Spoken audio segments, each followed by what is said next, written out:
You are listening to Vitruvian Man with Jesse and Josh.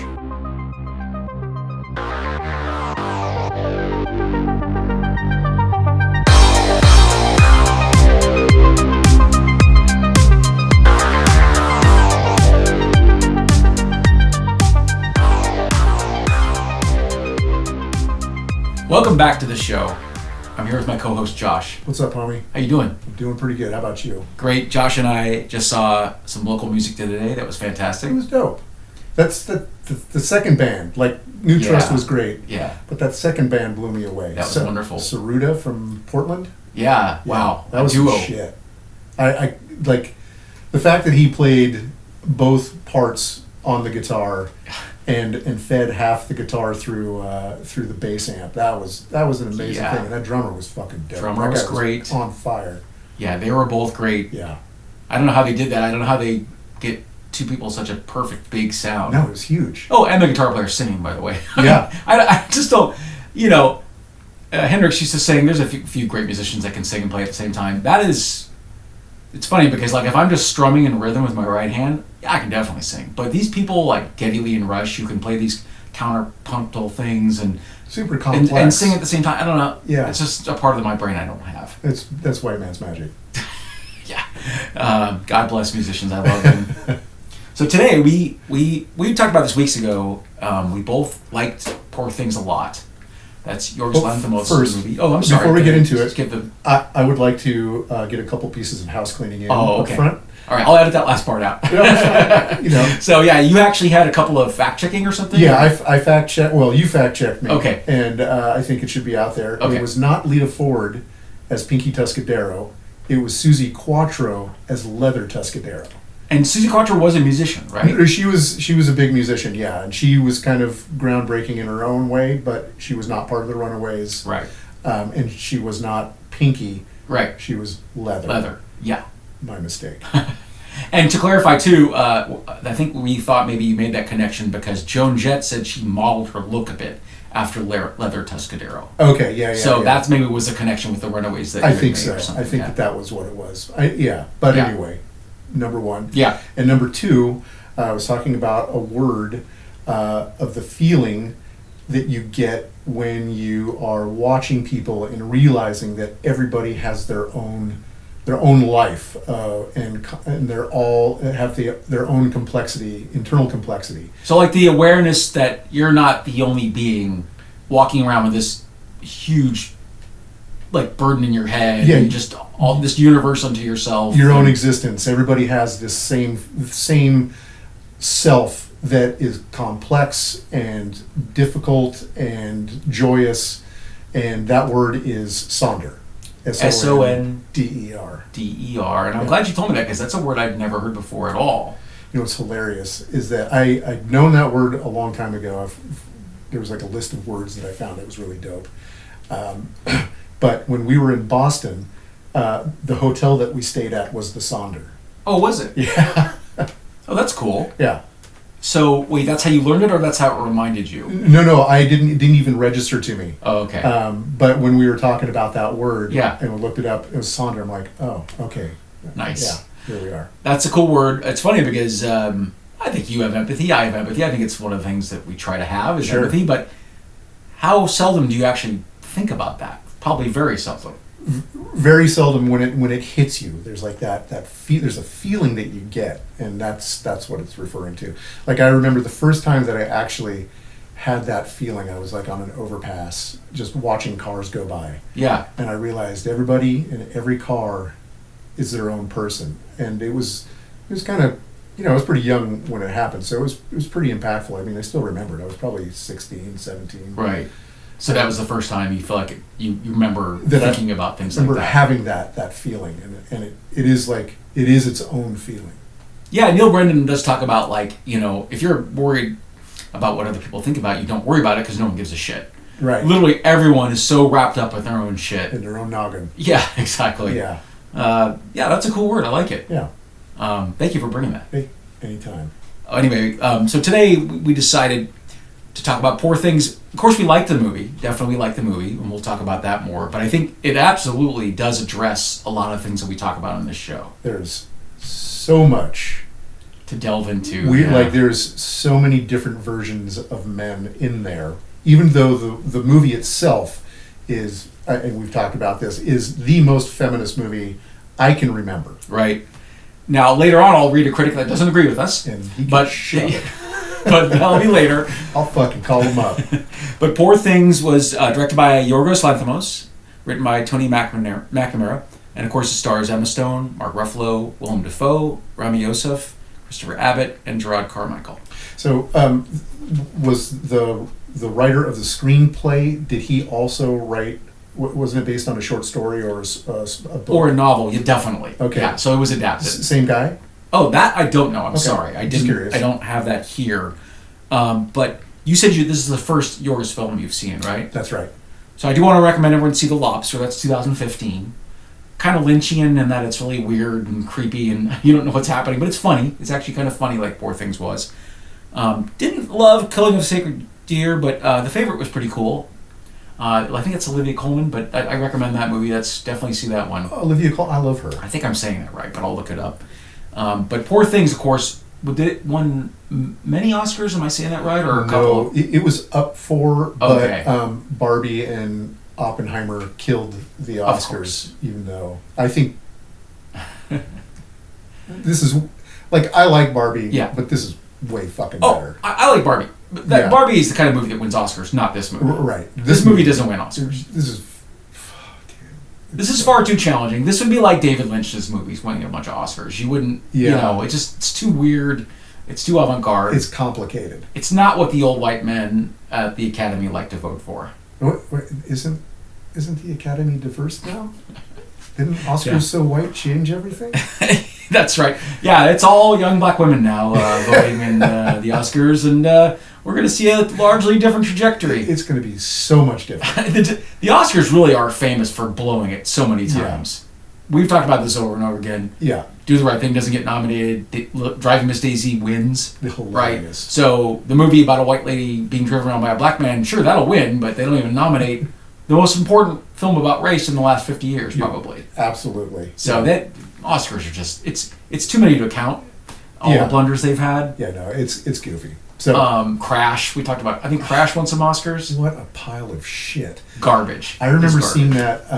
I saw it with T, Yeah. and we both afterwards were like, why the fuck does anybody like this movie? This is such a pile of shit. It's so pedantic and fucking stupid. The only cool thing was Matt Dillon. Like, I thought that he was the only cool thing about that movie, and it's just because I like Matt Dillon. He's great. He can do no wrong, though, right?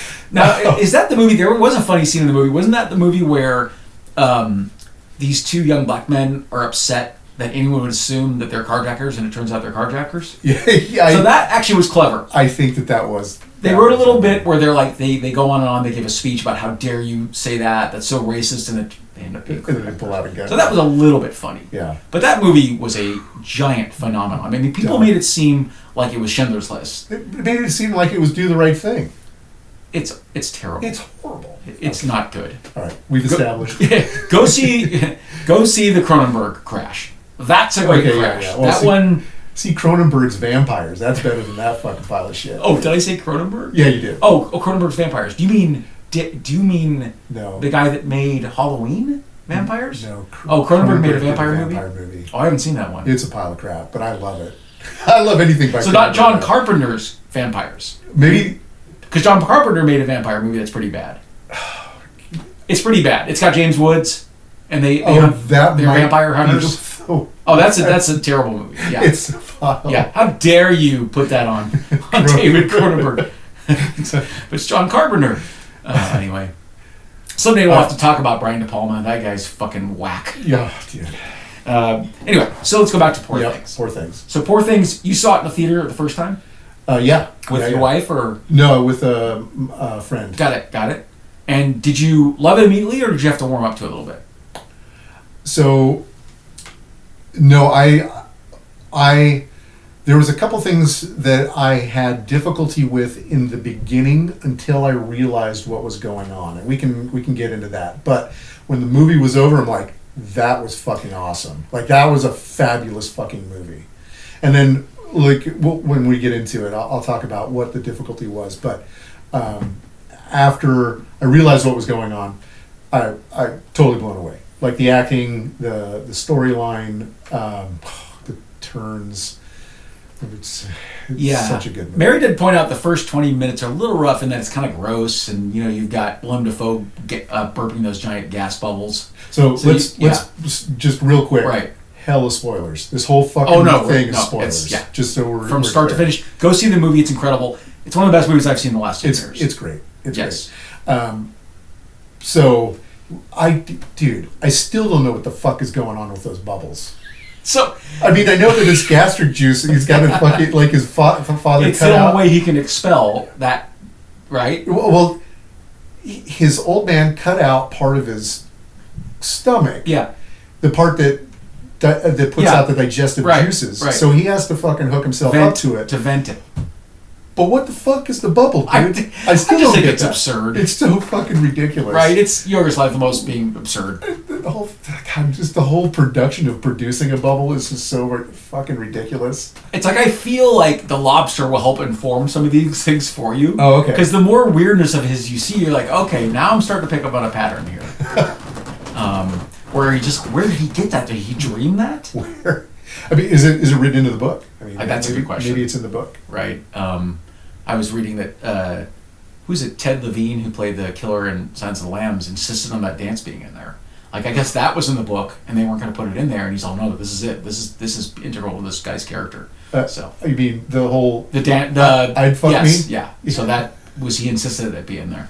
So good. Yeah, I mean, good choice. Yeah, no, that's a like an important part of that movie. Well, and it's problematical for trans people. I get it that it's not great having a trans killer. But the one thing we're going to say about diversity in movies is as you have more diversity in movies, you're going to get villains that have this, for example, disability, or villains that have this. There are in this one minority group. It's just a part of filmmaking, basically. Right. So anyway, I'm going to get off track. Yeah, absolutely. Yeah. So 4 things. Boy, was it! First of all, it was hilarious. I laughed several times. Yeah. Emma Stone, she's incredible. She's such a good actor. Like, she's so good. So the 2 things I had a problem with in the beginning that I got over. Yeah. One was her mannerisms as a child in an adult body. I didn't understand what was fucking going on. But once I got that and I saw that, because I mean I've seen it 3 times. So once I realized what was going on and watched her do that again. Watch a fucking 2-year-old walk. Right? She nailed it. Like, she nailed that whole thing. And then the other thing I had a problem with that, there was probably, I don't know, a half hour, maybe more, of me just cringing and hoping that nobody was going to try and have sex with her. Like, I was really freaked out. I was like, am I going to have to hate this fucking movie? But that never happened. We talked about this a few episodes ago, that Willem Dafoe doesn't try to have sex with her is a relief. It's like, oh, thank God. Like, I knew the movie was full of a lot of erotic things and sex and stuff, but that he's not like yet another man trying to mount her. Right. It's like, oh, thank God. Thank God they had a fatherly character in this movie. And it was cool that Max addressed that with him. Because he when he's talking to his assistant about having paternal feelings about her, you mean? Right. He was like, he said, I just assumed that you made her to make her your mistress. Yes, he's like, exactly. God, do you know how hard it is for me to get turned on? He goes into this whole fucking thing because his old man burned off his fucking his bits. Yeah. And then he's all, plus, I've developed these paternal feelings for her, and that's totally taken away any attraction to her in that way. Exactly. And I was like, okay, I can get behind that. Right, and of course she's so childlike at the beginning. Yeah. That would have made this kind of uncomfortable movie. It was a lot more uncomfortable. Fucked up, dude. That would have I've heard criticism of the movie talking about that. And that she has no agency as a child, basically, or right, but I don't think that they watched the movie. I don't think that any of the people that make that criticism have watched the movie, because all that's addressed. Like all that is brought out in the open and addressed in a very direct way. Well, and so here's my thing too. For example, some of the rapes in Game of Thrones were very controversial, and I understand why, because you love these characters and you don't want to see them harm come to them.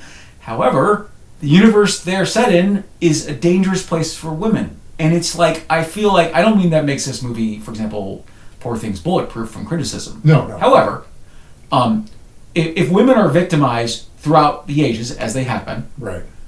To not put it in a movie because that's wrong is not an artistic choice. It's a stupid choice.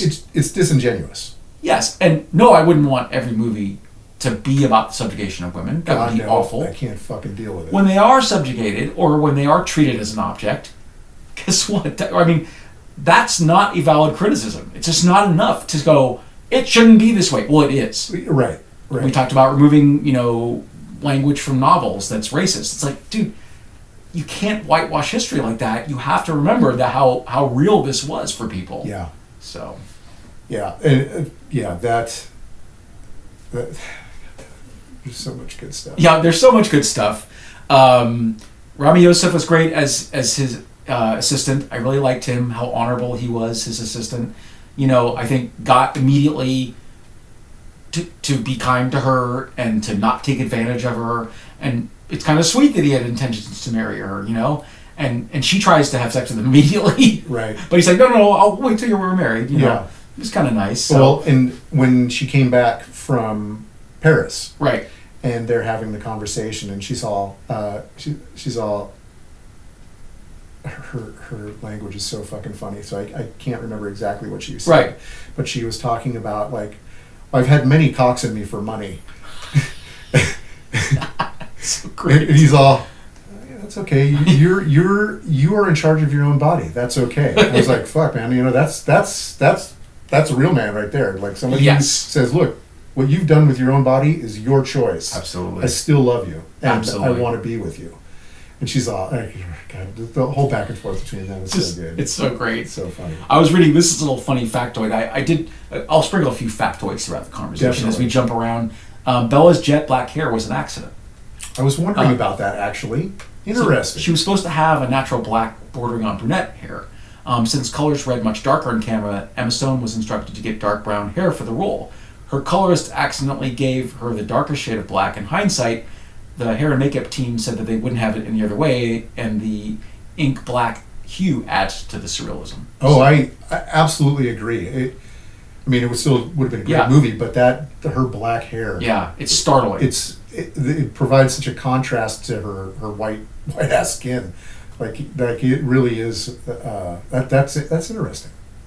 Yeah, and I can't say enough good things about Willem Dafoe either. Oh my God! Does he make a bad choice? I mean, just it feels like every movie he's in, even if the movie, even there are movies he's in that are not good, but he's just one of these, like Michael Caine, right? He's always going to be good. Yeah. He's going to bring it no matter what the movie is. Whatever it is. With Jeremy Irons, the other day I was watching him in Beekeeper, not a good movie. He's good at it because he's Jeremy Irons, So you got to love these people, these actors that just bring it every time. Did you ever see The Lighthouse?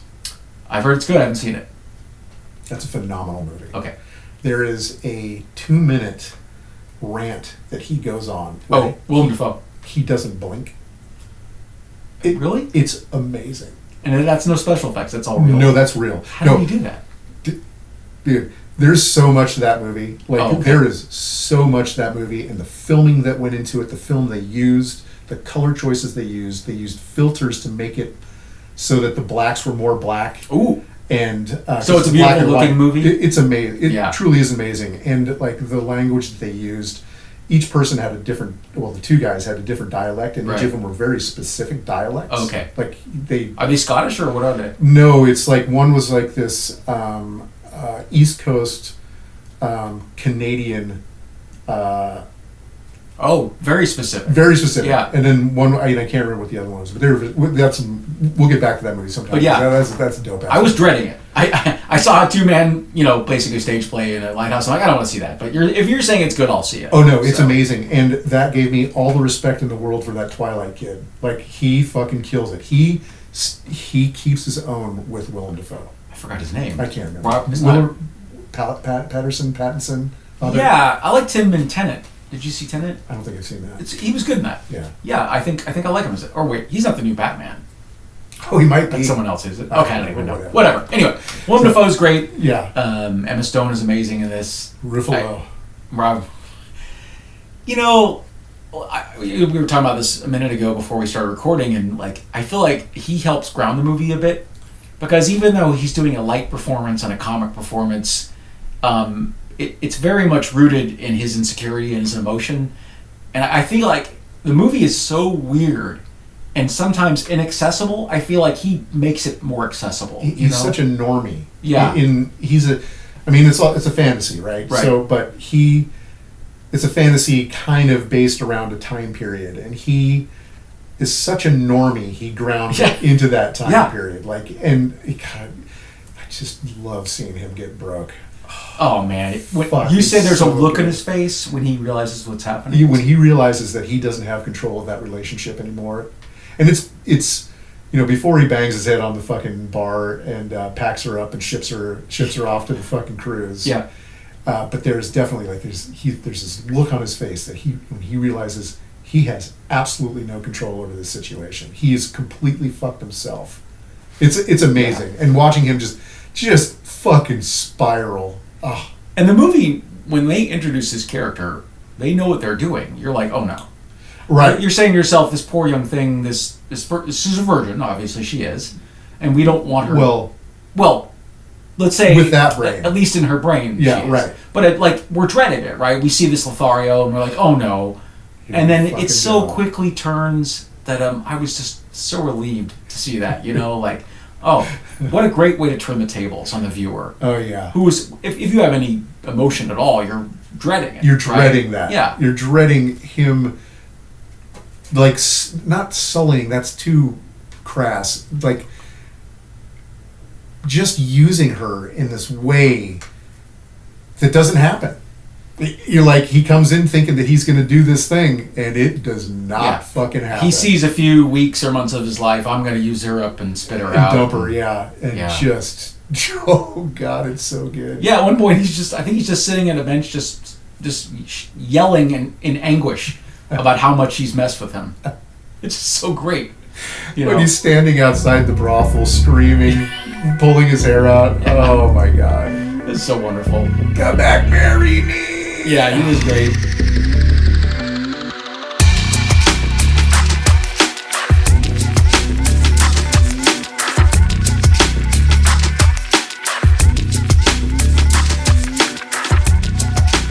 I was reading the Lisbon set took 20 weeks to build, and if you walked around it would take 45 minutes to walk around the entire set. Wow. That's pretty incredible. I don't know if you read about this, but I guess, so Emma Stone is a producer on this movie. Oh, good. And I did see an interview, and it really talked about the collaboration between Yorgos Lanthimos and Emma, and that's pretty cool. She's not just an actor in this movie, she really is have a hand in the appearance and kind of the set design and stuff like that. In developing the character, yes. I imagine, too. And the character, of course. Yeah. But I guess, there are a lot of great filmmakers that I admire, like, Coppola and Scorsese. I'm not saying they're bad people. That's not the point of this conversation. They are seen as kind of, let's say, megalomaniacal. I can't even say the word right now. Megalomaniacal. Right. Kind of like, auteurs that kind of have their fingers in everything, and control of everything. Yeah. And, for example, Kubrick. I don't imagine Kubrick was a really nice guy. Make great films. But I like that this movie's collaborative. It's nice to see a man and a woman working together on a film with equal, kind of like weight to what they're talking about and their wishes and their overall views for the film. Input. It always kind of comes back to the kitchen for me. But those fucking Nazi chefs suck. Those people that just the yellers, just the yellers. Fuck that, dude. A collaborative kitchen is better. You get better food, and it's going to be the same way with a movie. A collaborative effort is going to come out better. You might have one person's vision coming out that's very artistic. When you're talking, especially Kubrick. Yeah. But I feel like that you get a better, maybe not better, but a different quality of movie when you have a collaborative effort. I think it can't help but make it more interesting. You get it's like we've talked about before, having more viewpoints coming in. Right. and viewpoints broaden the horizon of whatever artistic Right. creation you're coming up with. And if you remember Bobby Knight for Indiana, he was famous for yelling and screaming at his players. This is sport ball? Yeah, sport hoops. It's college basketball, which I don't watch at all, but he was famous for yelling and screaming at his players. And also, he's a chair thrower, right? Yeah, chair thrower, all that shit. He's a Rachel Hall Castle is what he is. Yeah. And there were parents who liked what he did because that's how they were raised. And so I really do think that kind of coaching / leadership / management style is short term. I just don't feel like that's sustainable with adults. And fear as a tactic to motivate your employees doesn't last very long. And it's also based around one personality. Once that person decides they want to move on, everything falls apart. But if you come up with a collaborative effort and one person leaves, and you get somebody else in there who has a different viewpoint, you collaborate, you come up with another thing. And I mean, putting it to sports, last goal wins. Oh, next goal wins. Or next goal wins was that kind of a thing. Sure. At one point, he was the controlling dickweed. Yeah. But then it became a collaborative effort, and they won. Right. They started giving, like, we can't play it for tense, they said. Yeah. You know, and so he took that input and he actually listened and he realized they were right. Yeah. Yeah, I agree. So I agree with myself. I am right. Oh, this is a little interesting thing. Willem Dafoe's character's first name is Godwin. This was also the maiden name of Mary Shelley, who wrote the novel Frankenstein. So Dafoe's character looks like the monster in Frankenstein, and Bella calls him a monster in the film. So I just thought it was a cute little... Did she call him a monster? I guess so. No. That's what it said in the notes I was reading. Because she always called him God. She did. But so maybe, I don't know if I remember Max saying, "Why don't you grow a beard?" That's right. And because the other students were like, it's hard to listen to this. Oh, I see. When he's a fucking monster. Oh, I see. So maybe one of the other characters had called him a monster. He was definitely called a monster, but I don't think that it was Bella. Okay. And I think that Max McCandless, he was walking back first time to the house. Right. And he said, "Why don't you grow a beard?" And he's all, "Nobody wants to talk to a dog in a cravat." And I don't even know what that means. What's a cravat? The cravat is like the big scarf tie. Oh, okay. The rich people tie. Instead of using like an actual regular, what I don't know what to call it. It's a regular tie. It's a cravat, and so it's like a big knotted thing around. So basically, saying it wouldn't look good. I would look like a dog in a cravat. Yeah. So good. Yeah, it's so funny. So did you have like a favorite scene in the movie, or is there something like when you think about the movie, that's the first thing that comes to mind, or was there? I mean, obviously that Lisbon world that they created was incredible. World was amazing, beautiful. Just the fact that they built sets for everything except basic. There's only a few things they didn't build sets for. So I really I picture the chapters. But not any one thing really blows me away. Yeah. I guess the first time she discovers her rubbing one out. Yeah. Like that. At the dinner table? Is that the dinner table? I think that she figured it out earlier. In bed, that's right. In bed. And then she's just doing it like before breakfast. Shoving stuff up there. And she says to the maid, she tries to, "You look so sour. Let me make you happy." And she grabs some. Whoa. Yeah. Hey now. This is so great. There's just so many good things, and then her. Well, so that's Emma Stone's acting, right? I mean, like the way she discovers her privates and stuff. That is very childlike. Yeah. Like the way she did that was perfect. Because it's like thinking about it, it's a 2-year-old or a 3-year-old with a fully grown woman's mechanics, right? And that's an interesting thing, to think about. And she really did that whole idea justice, I thought. It was... Well, and it's unsullied by shame. Right. Which, of course, a lot of adults have shame about that.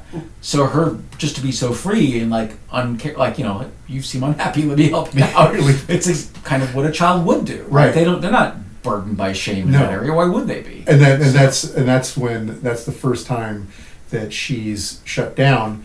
Max tells her, she's all, why? Why should I stop? He's all, that's just... You don't do that in polite society. Sure. You don't do it in public, basically, yeah. Yeah. Right. Polite society. Because Yeah. that term comes up later on. Sure. Like when they're talking, she's all, oh right, polite society. Oh, right. Does it come up in the cruise ship, or when does it come up I again? think it might be. Oh yeah, it was the cruise ship Oh, because okay. she was talking about. Do you still rub one out? And it was Yeah. the whole lady. You still use your hands? Yeah. And she's all sometimes.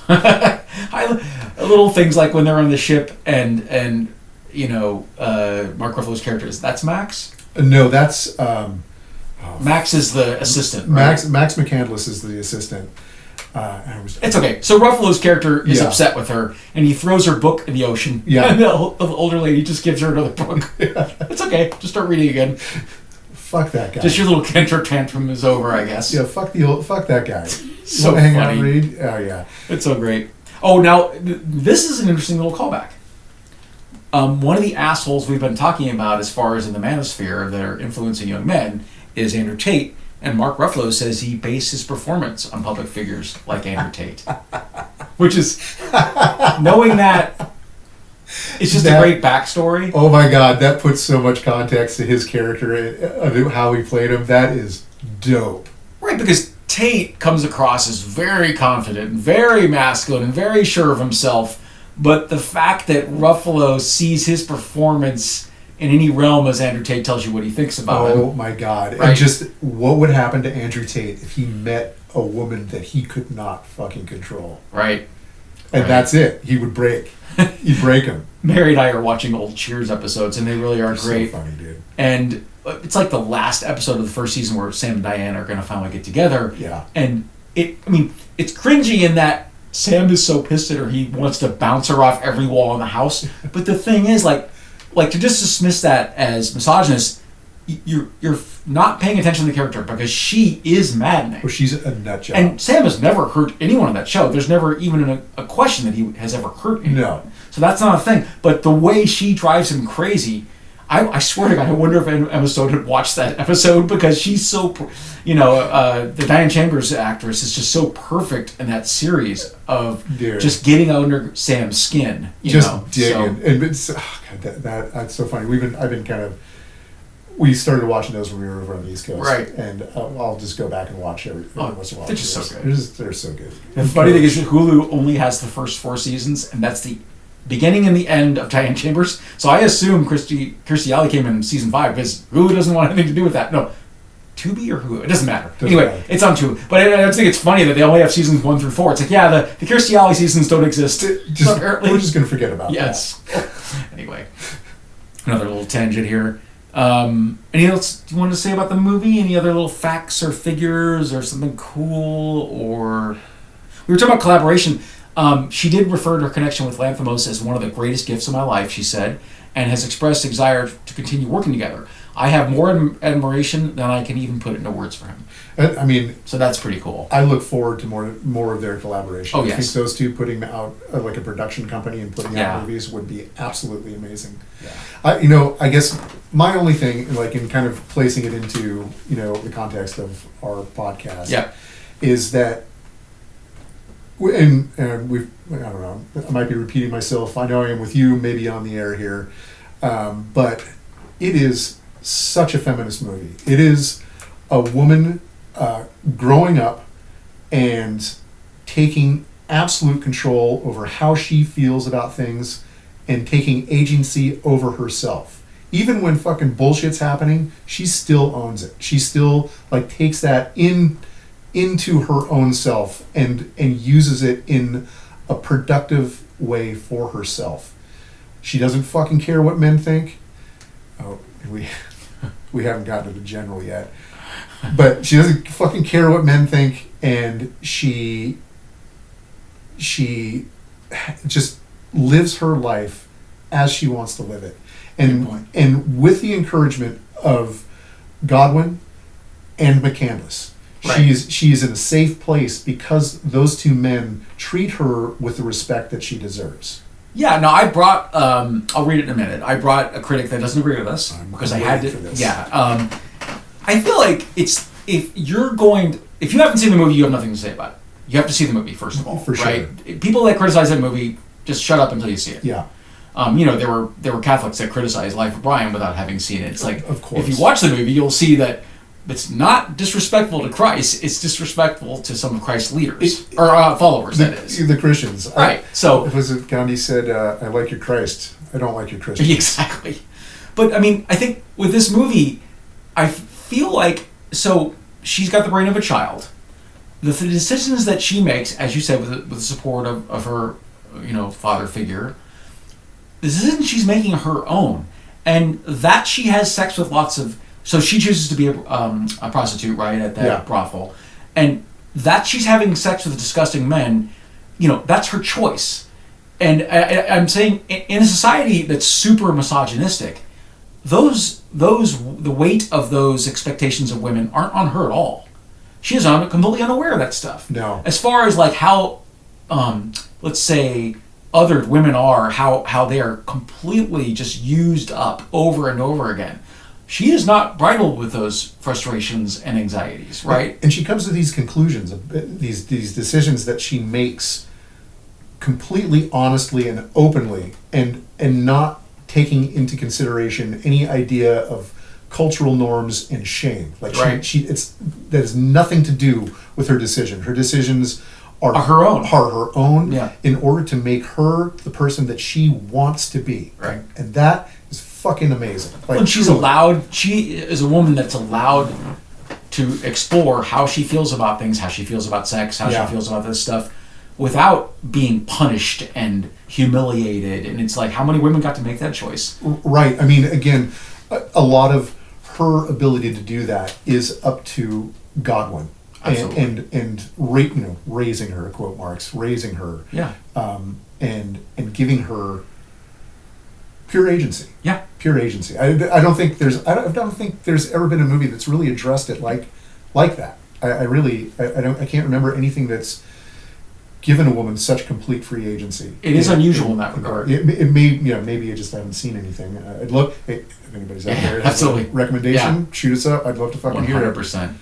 Real quick, I'm going to interject this. So this is Mick LaSalle. Oh, we love this movie so much, I feel like we had to have a counterpoint to our opinion. Sure. So I'll do just a little bit of reading. It'll just take a few seconds. Bring it. I've enjoyed reading LaSalle for the last maybe 40 years. I rarely agree with him. Back when the pink section was a real thing, exactly. Right? Yeah. I'm not saying I agree with any of this, but it's nice to have a counterpoint.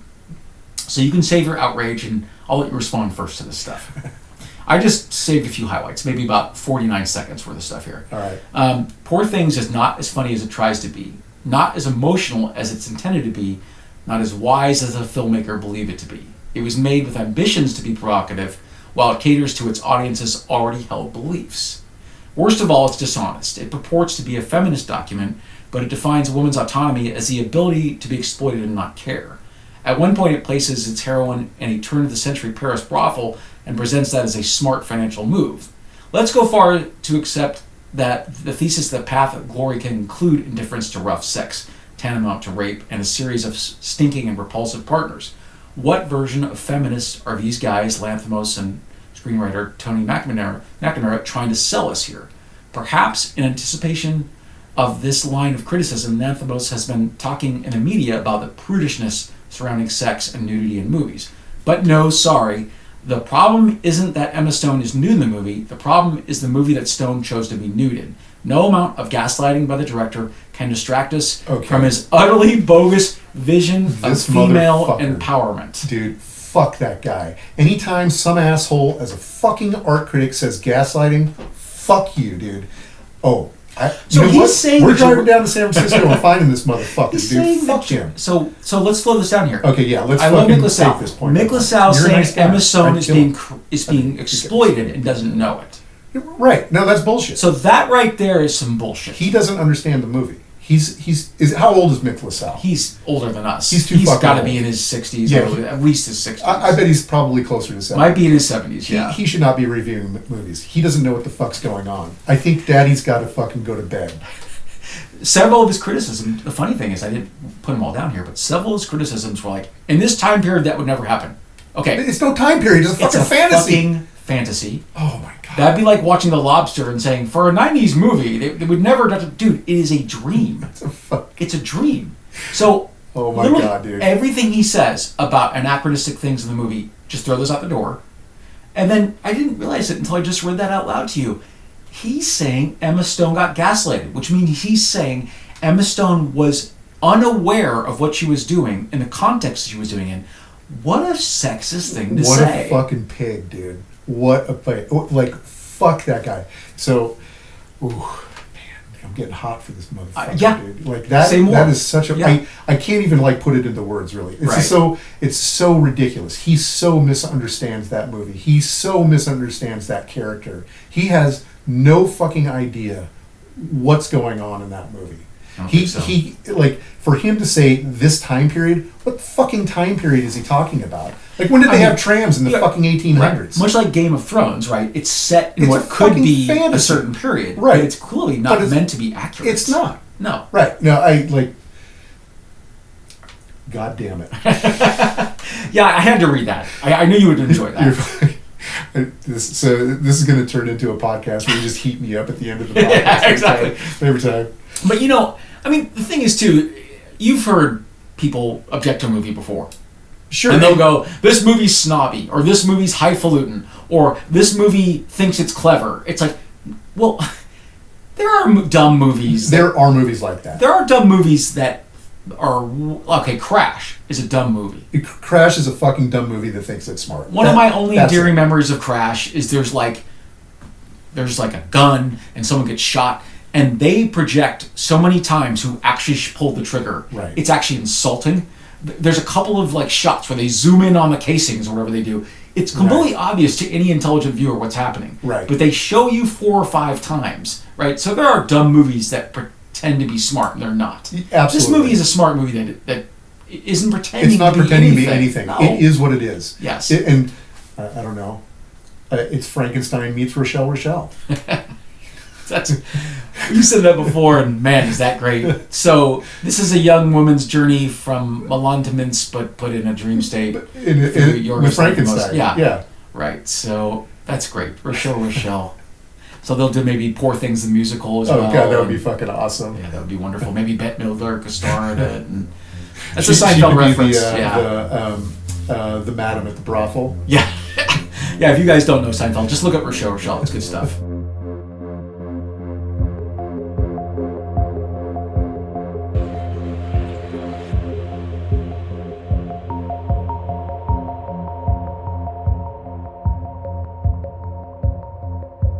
There was a time where I admired him in his writing, and even when I didn't agree, I'm like, okay, I see what you're saying. I see what you're saying, but that is, he's completely missing the point of this movie.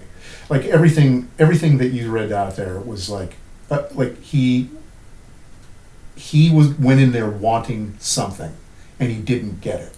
And see, now that is the thing about movies and television and all media that we consume, is your bias and your understanding of what something should be. Expectations. Like, so that's the thing. You were saying that you don't see trailers and you don't want anything about a movie, and I love that. Because I'm not sure if someone goes to a movie and they tell you all the reasons why it wasn't what they wanted it to be, that's not a criticism of the movie. No, that's criticism of their expectations. What you're saying is you wanted to see a different movie. Yeah. So go see a different movie. Go make one. Since you saw this movie, let's talk about this movie. Yeah. Critics, I'm not sure how that's a valid criticism. Right? In other words, when you're saying, oh, I expected this either. You're right. They don't actually say those words, right? But they tell you the ways it failed because of their own expectations. Right. Boy, I tell you right now, if everyone made movies like David Lynch, I would not be happy. I'd be really bored. However, I mean, David's cool. That there's a David Lynch and a Yorgos Lanthimos and these, P.T. Anderson. There's these avant-garde filmmakers that make their own thing. And no, I wouldn't want all the movies to be like that. But that there are artists making genuine art in movies makes me happy. It's like it's predictability. Like my wife always says, show me something I haven't seen something before. New, something fresh. Show me something new. Poor Things. Practically every second of the movie is something new, completely fresh. No, I think so. There was a point where I was very. I would be very critical about art because I like music, art, movies. Sure, it's always been a huge part of my life. Of course, yeah.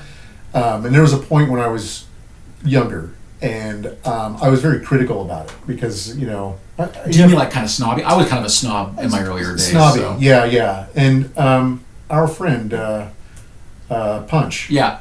When I was there, he had a velvet painting on the wall.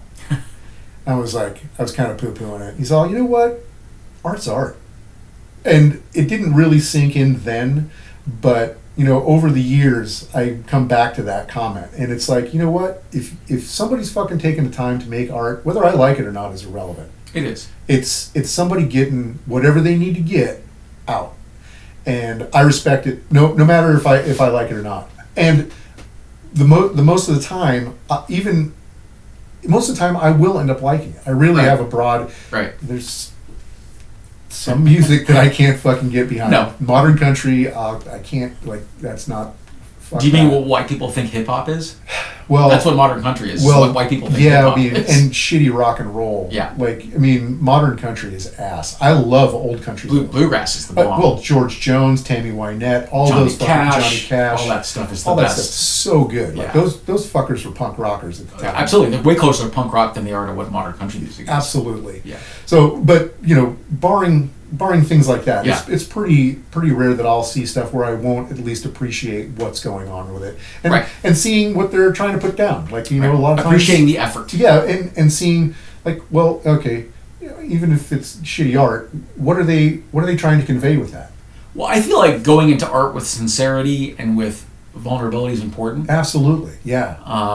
You know, okay, so the other day, you were talking about trying to not be judgy, and so I went to go see Dead Bob the other day and Great American Music Hall, and Big Jeff and I are waiting outside of Tommy's joint to get a dinner, and this guy saw my shirt and he was asking me about it, and he goes, "Oh yeah, dude, last week I saw the Grateful Dead," and I said, "I'm sorry." Anyway, so Jeff laughed, the guy's girlfriend laughed, but that's me shitting on a man. I hate the Grateful Dead, but in general though, I swear to God, unless you're trying to convert me, God, whatever gives you pleasure, whatever works for you, I don't care. Yeah, I don't care. I don't want to listen to the Dead, but man, if it gives you pleasure, that's what art is for, as far as I'm concerned. I don't get the Dead. So, like, there was one time, okay, Mom, you got to tune out. There was one time that I got into the Dead, and we took a bunch of acid up on the river in Healdsburg. Yeah. And the Dead was playing live at the Greek Theater, and they were broadcasting it on some radio station. Right. I was high as fuck. Yeah. That was the dopest. As Dead fans want to be. Dude, it's the only way to listen to it. I mean, and it was fucking awesome. Yeah.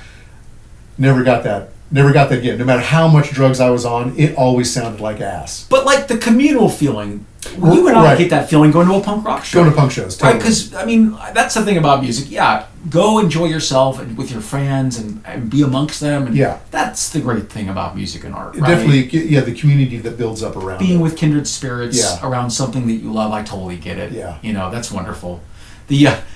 I already had a low opinion of the Dead, and then one day we were going to see Mike Stern, Victor Wooten, and Dennis Chambers, three monsters of fusion and rock and jazz. Dennis Chambers, that's P-Funk's drummer. Anyway, going to see this monster trio in Oakland at Yoshi's, right?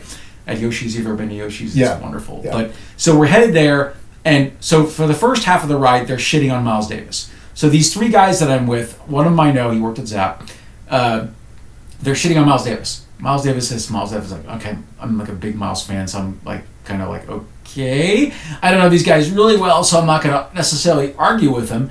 And then the next half hour to Oakland was playing Fish. And that was the only time in my life I ever heard Fish. And I fucking hated it. And I thought, you guys just shat on Miles Davis for a half hour. And then played me a satellite jam band that's into the Dead. Like, oh boy. If you wanted to poison the well, you sure just did it right there. So you know what's even worse about Fish is that when the Dead broke up, all the Deadheads like voted to follow Fish. Right. That was like their backup fucking. Right. I don't know. Is that still going on, the Rainbow fucking Gathering and all that shit? Is that still going on? No idea. I'd like to look that up because I mean that was such a fucking huge thing when we were kids. Yeah. I mean, it was so big. So, but still, of course, again, we just shout on Fish and Grateful Dead. God, if you love it, that's great. That's power to you. But there are very few things that I will make fun of. The Dead and the Fish are on that list. You know, and as far as like getting high and like, I mean, great music is great when you're sober. All music's great when you're high. I mean, if you're into the music at all, that's just getting high is going to make food taste better, or it's going to make music sound more. I mean, that's not really in the plus column to recommend music. Right. It's if you get really high, you'll really enjoy this. Oh boy. Oh really? So, thanks. Isn't that the definition of a bad trip? They're playing Grateful Dead. Not the fucking Dead, man. Somebody call the ambulance. I'm having an overdose.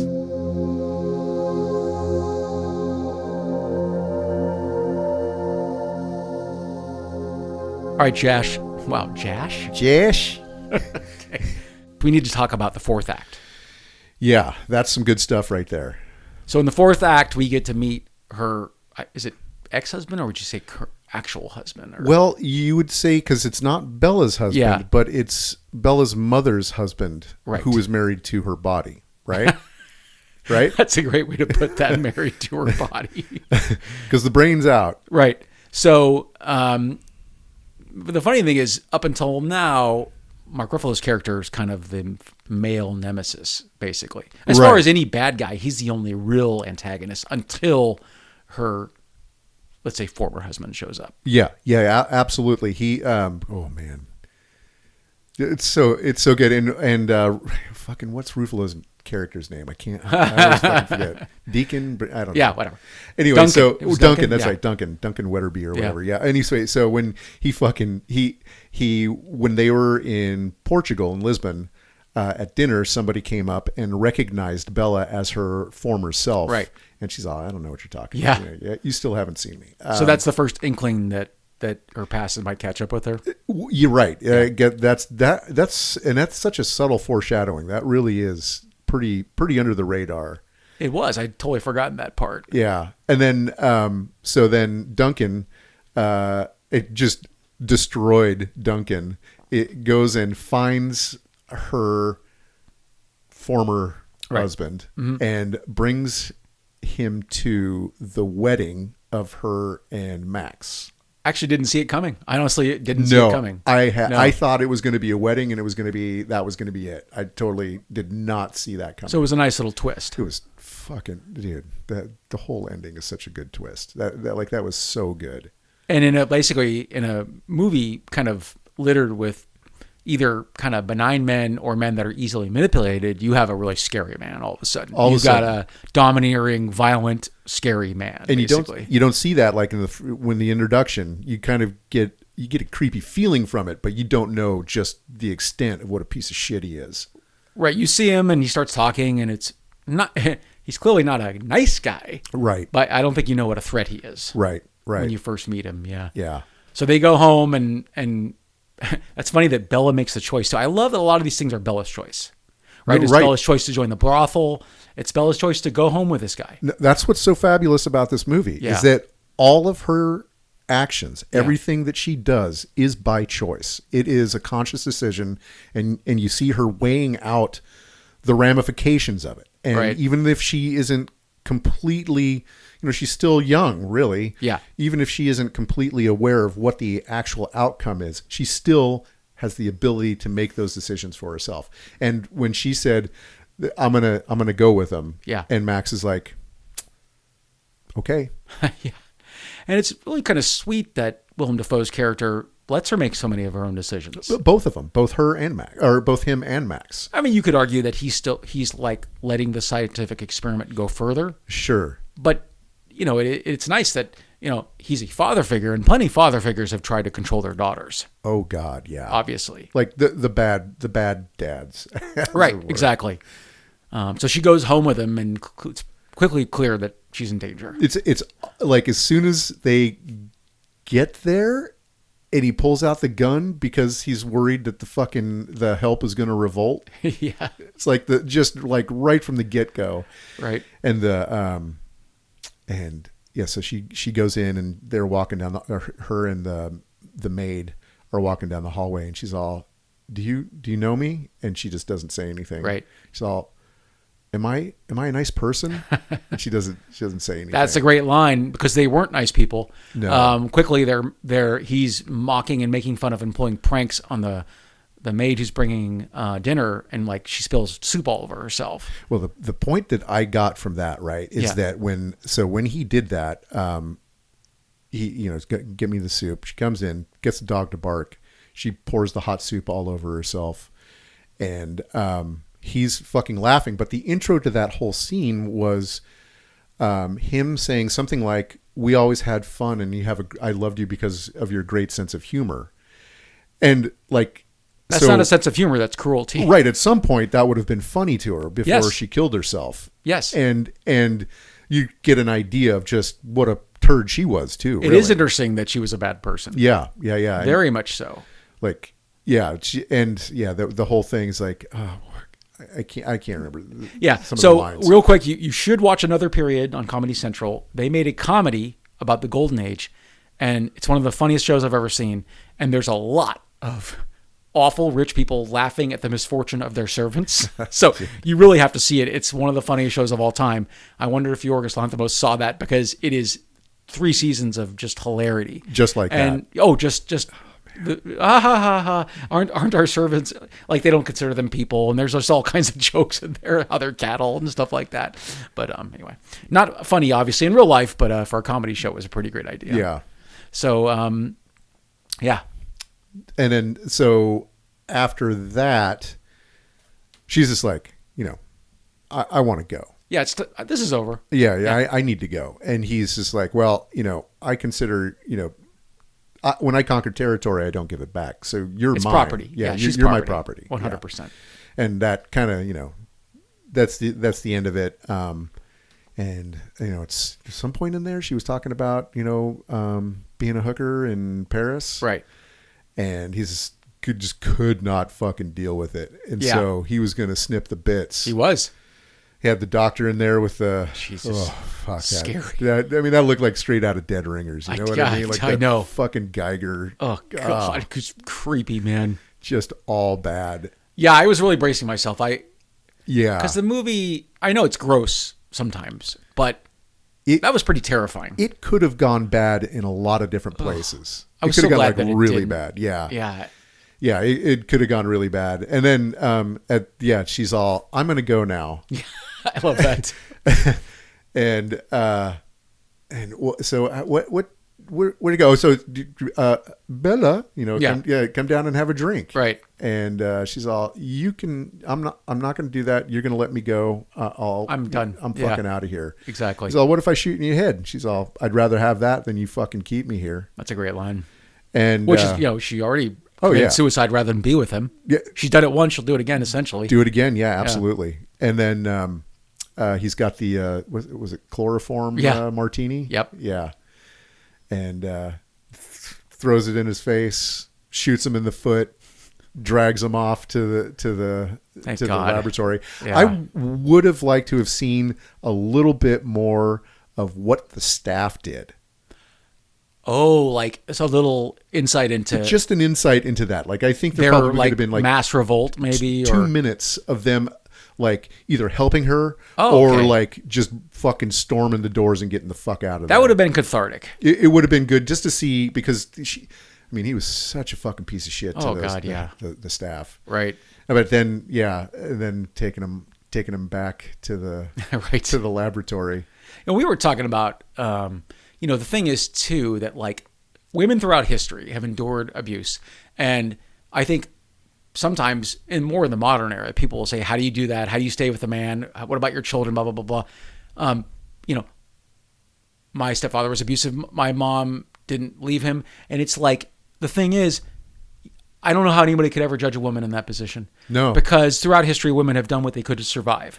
Well, you know what I mean? Until recently, women had no agency. No. Like, did you know a woman couldn't apply for a credit card until the 70s? Yeah, dude, or maybe late 70s? I mean, it's insane. Yeah, it was crazy how long that went on. So women really were enslaved to marriage. Right. In every single way. If you weren't married, then you were a fucking spinster. You were an outcast. Exactly. And, those are the fucking people that they burned at the stake, right? I mean, that's fucking... You're a weird old lady out in the woods because you don't want to fucking get married. But Bella, unburdened by society's norms, doesn't care. I'm leaving. Goodbye. Yeah. Fuck you and kill me if you don't like it. Which is great. Yeah. That's wonderful. Then, oh Yeah, man, what a great that's ending. such a fucking good ending. Yeah, that was wonderful. and I when didn't see that coming at all. The only time I had an inkling of something that was going to happen Yeah. is when they showed that goat for like 2 seconds. Yeah. Oh my god, that It's was so great. so fucking good. A beautiful ending. And then she had her friend from the brothel there. Yeah.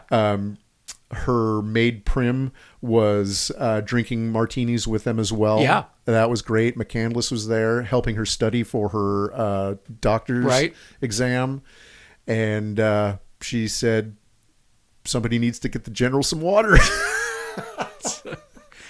What a lovely ending. Oh, man. It didn't him eating the leaves with the fucking big scar on the side of his head. Oh, fuck. That was glorious. That was one of the best. See, Rob really liked that. She loves fucking revenge shit like that. Like she loved Death Proof. Because, God, that was incredible. Oh, fuck, that was so good. And this was up there with that kind of vengeance. That was just so good. Just the perfect poetic justice. Yeah, Death Proof was great too. Just you're so rooting for those ladies. Oh my God, Zoe Bell. Oh man, so much amazing. Good there. Yeah, that's an underrated movie actually. I agree. Kurt Russell, man, it's the best. Stuntman Mike. He's so gross eating the nachos.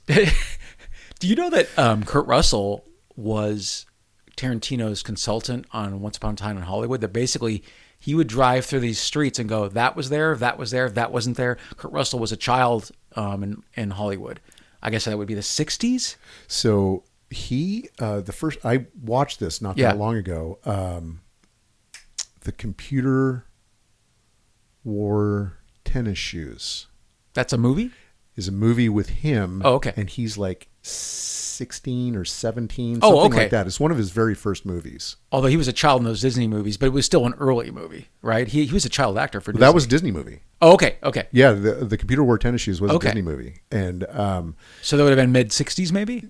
Or early 60s? Yeah, mid-60s probably. Okay. Because anyway, he would ride along with Tarantino. That totally and help makes him. sense. So basically they didn't have to use a lot of special effects. He'd go, if you drive that 2-block stretch, all that's accurate, basically. For Once Upon a Time in Hollywood. That totally makes sense. Because they didn't necessarily want to digitally recreate everything if they could keep it all practical, basically. He's been in that biz for such a long time, and he's still, I fucking love that guy so much. He's great. He's so great. He can do no wrong. He really can. I mean, he'll show up in a Fast and Furious movie, which are pretty bad. But he's always good. He's always good in those movies. It's always better when he's in there. Oh, yeah, everything. Absolutely. Yeah, gravitas, right? I mean, as soon as you see him, you're like, yes, Kurt Russell's in this movie. Anyway, so but the cool thing about that, right? So I don't know if this is like the complete male archetype listing, but you've got like the father figure, the lover, the narcissist. Right. And the abuser, the toxic piece of shit. Yeah, right. I don't know what that would be called classically, but that's what I'll label it. And of course, Gerard Carmichael plays that friend of hers that I think she meets him on the cruise ship. Oh yeah, so there's a friend, just like that's another kind of type, right? A platonic teacher of sorts. Exactly. Yeah. So there really are several archetypes represented in this movie. It's much like the way Next Goal wins, right? You've got a big strata of people, and I think.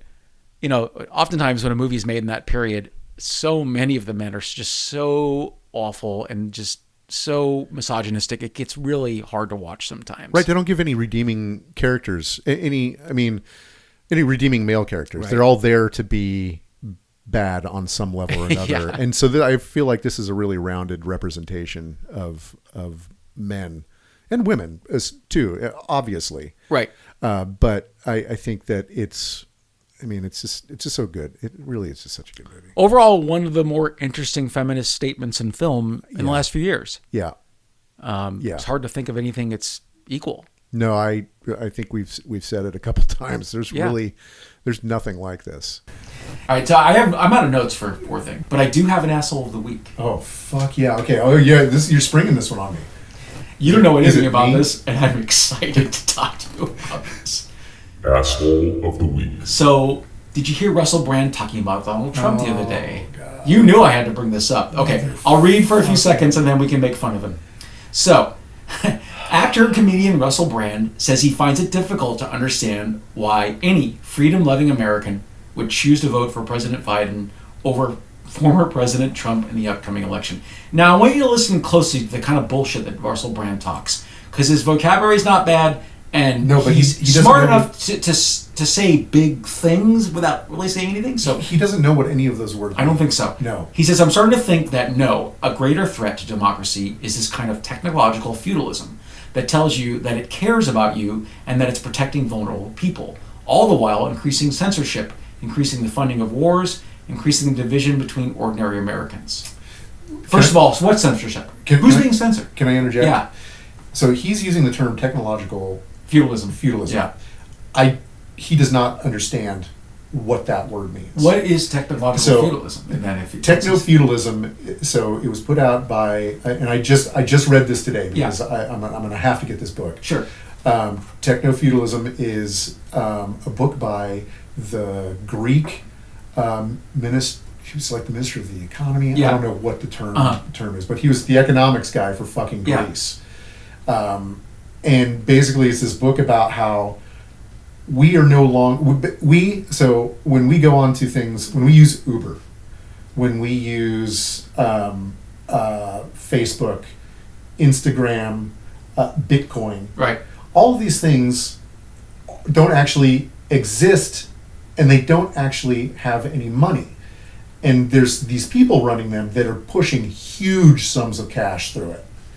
And so basically, whenever we use any of those products, any of those things that are apps, you know, Right. the taxi cab, Uber, Right. fucking cash, Bitcoin, Yeah. like all these things that are actually apps. Right.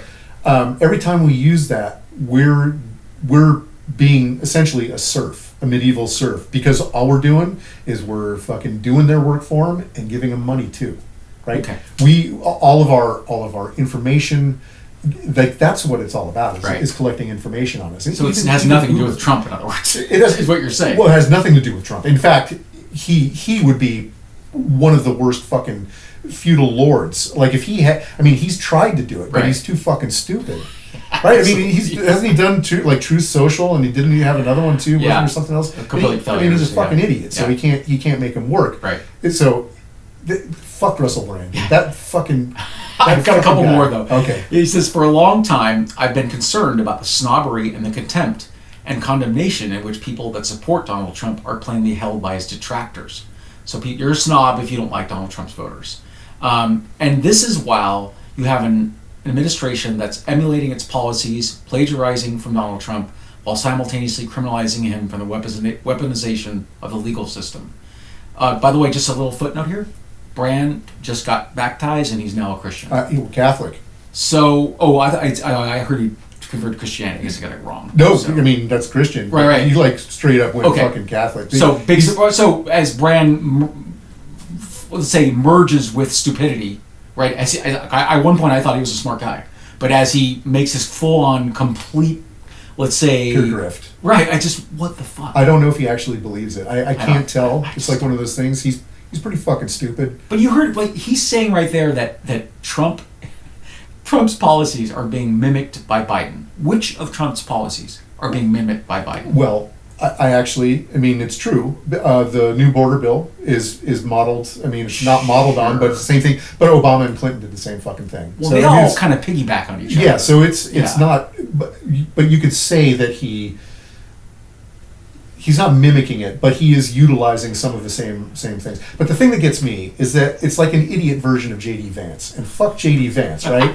That hillbilly. Who J.D. Vance is a writer? So he's that guy that wrote Hillbilly Elegy. that Okay, I've heard fucking of it, piece yeah. of shit. Now he might be a representative Okay. in Ohio. Okay. If not, he's So he's a right winger, or hard. So when he came out, he wrote this book, Hillbilly Elegy. Yeah. Basically, it was this book saying, here's why Trump won. right? And Was it meant to be analytical as opposed to biased, or it was meant to be analytical. Okay. A lot of people took it seriously. Right. But the basic premise is what fucking douchebag said there about the elites looking down on the poor white trash, and them getting pissed off about it and voting for a guy that tapped into it, right? So I mean, it's essentially the same thing, but it's an idiot version of it. He, with the J.D. Vance thing, even though I think Vance really doesn't know what the fuck he's talking about. I mean, he knows crackers, right? Right. But I think that he saw something and he jumped on it, and he's parlayed it into a career. I mean, now he's a fucking politician. He's in the short. So Russell Brand is a wannabe of J.D. a terrible Vance. wannabe. Yeah, of a horrible person. Yeah. So, and J.D. Vance is on the short list for VP for Trump. Oh, I didn't know. Okay. So I mean, he's fully. He's on board. Oh, dude. He's fully. Okay, first of all, let's parse some of this out, though. Who's being censored? He was talking about censorship. Who is being censored? So people don't understand what that word means anymore. They don't know what it means. Okay, I heard a guy the other day. He's a expert on stand-up comedy. He's been studying it basically for a lot of his life. He basically is the expert of the last 100 years of comedy. He's studied it from all the way from the earliest, Mark Twain and guys like that, all the way up till now. And he says, we have never been more free to say whatever we want than right now. He said, he was talking about in the 50s and the 60s, and even in the 70s, you said certain words on stage, you get arrested for. You get arrested. Fucking, what's his name? Oh, are we talking about Lenny Bruce? Lenny Bruce. Right. Yeah. So, George Carlin. of course. They all got arrested. We've never been more allowed to say whatever we want than Absolutely. right now. So that's some bullshit. The idea that they've got these anti-woke comedy clubs being opened by Joe Rogan and idiots like that. Which is Dude, hilarious. I mean, again, everyone can say whatever they want on stage. Dave Chappelle has never been more popular, and he's never doubled down more on his anti-trans stuff. Right? I mean, Dave Chappelle is not hurting. He's selling out auditoriums everywhere he goes, and he says whatever he wants. I would be interested to have a conversation at some point about whether or not Chappelle's anti-trans. Oh, yeah, by the way, I was throwing that out there as like Great. a thing that he's controversial about, Right. not necessarily judging. I've seen him live. I'm a fan. I think that's a conversation to be had at some point. That is an entire conversation. Yeah. The last special, I kind of felt he was starting to really smell his own farts and not really he's too much in his own head.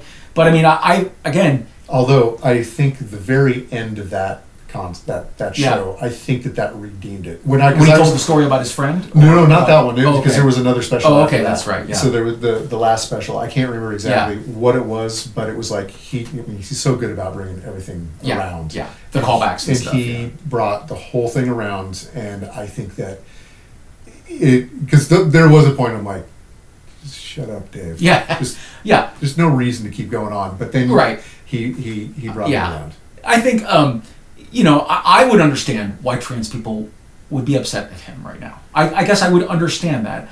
For me, comedy isn't funny when you're worried about what you're about to say. It's just not. Right, that's not comedy. That's not comedy. No. Comedy is... You know what that is? Yeah. That's woke comedy. Right, exactly. Or anti-woke comedy. Yeah, and there are things that in stand-up comedy that have gone by the wayside, and they should have. You don't hear too many white people doing black voices now in comedy. Right. But it's just kind of cringy now when you hear it. So there are certain things that have been disposed of. But as far as the censorship thing, you're right. Nobody understands it. And who's being censored? Nobody. Who's being censored? Nobody. No, this whole thing about cancel culture, it doesn't exist. No. Nobody's canceled. They just go to a different fucking station. Well, and the moron who played Hercules, right? Oh, Kevin Sorbo. God, fucking So God. that idiot hasn't worked in 30 years. And he's basically saying Hollywood is prejudiced against the right wing. So I think a lot of these people, because Kevin Sorbo is one of them, Yeah. massive fucking head injury. Oh. Massive fucking head injury. Did he have one at an early age? No, like back in the 90s Oh. after his... Oh, and you think that after Conan, I think that turned him into a trupper? I think there's other people that had the same fucking thing happen. Right. There's people out there that It feels like Russell Brand has had a head injury. If we were talking about guys that have just completely gone off the deep end. I mean, I think part of this is a reaction to him being. I mean, I don't know if he's an outright rapist or how that turned out. Did he get Me Too? Oh, hardcore. No, Okay. This was like a little while ago, and he put out these like preemptive statements. Like he fucking knew it was coming. Do you think this is? You're saying he's deflecting? I think so. I think that he kind of saw an angle because he wasn't doing anything. He had no traction. He's not a particularly good comic. No. He's a funny comic actor. I I like him as a comic actor. Yeah, he's fine. Yeah, but you can get any fucking monkey to get in there and do it. Uh-huh. Really. So he didn't really have anything that was feeding the ego, and I think that he started doing YouTube videos, Right. and they were kind of one thing at one point. And they've kind of made this switch over time, and he realized that he could grift with this right-wing shtick. Okay. And the kind of the logical outcome of that is, well, and then, you know, him Yeah. getting Me Too'd. Right. It kind of pushed it even further, but the logical outcome of all this, right, all those Yeah. things put together always turns into a fucking baptism. Right. Like, and not just like any baptism, but like a tradcath fucking baptism. Yeah, there's so much money to be made in right-wing media. You really do have to like question someone when they convert, right? When Yeah. they basically are middle of the road or not at anything political, and suddenly All of a sudden, they're talking about Trump like he's great, and it's like, who are you trying to grift? where right are you now? going with that? Yeah, Yeah, exactly. the whole thing, that whole fucking, like, who else? There's been other people recently that converted to Catholicism. Ugh. Anyway, Yeah, anyway, so that's our asshole of the week. nice, Enjoy. appreciated. Yeah. So Yeah. I had to spring that one on you. Sorry about that. I'll have to So, I'll have to get you next time. all right, man. I'll find out for some real dickweed. Do we solve all those problems again? Fuck yeah, we do this Just every knocking them time. down one after the next. Fuck, pretty soon we're not going to have any episodes to do. All right, brother. Rock on. See you next time. Okay, bye. You have been listening to The Trivial Man. If you'd like to get a hold of us, you can either call us at 415-484-8841 or send us an email at thetriviumpod@gmail.com.